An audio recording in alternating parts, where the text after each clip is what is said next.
Sobrang saya ko. Pangarap rin ito ng lola mo eh. At natupad rin. Yes, at saka yung bucket list. Kasama. Ay, naku. Check ko natin. Ayan na yung mga kasama natin. Nag-aantay sila. Natupad na rin ang bucket list namin. Eto na, magsisimula na tayo. Yes!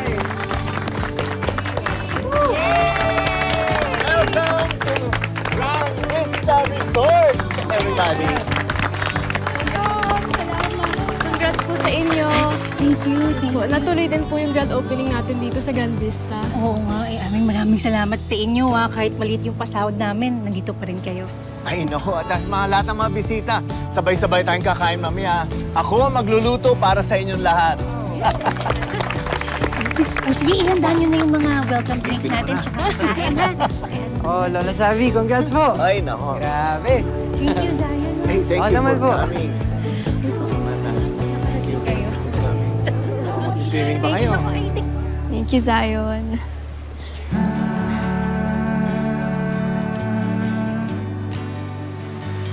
Naaalala mo pa ba ang mga araw na tayo lang dalawa ang magkasama?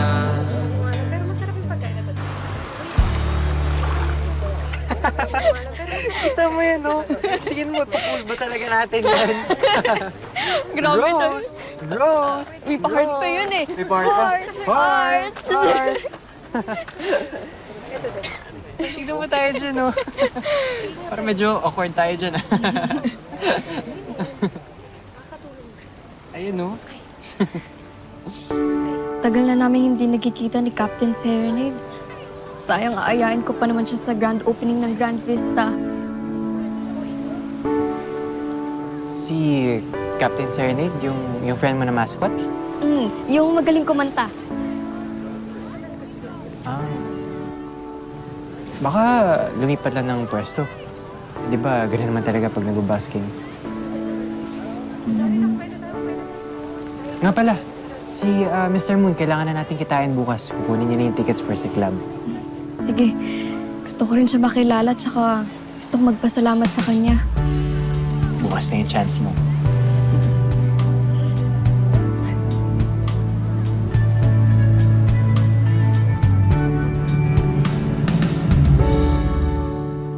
Pinost ni Angel yung toke-toke video ng Grand Vista na tinayo nila ng family niya. Ang dami nakarelate.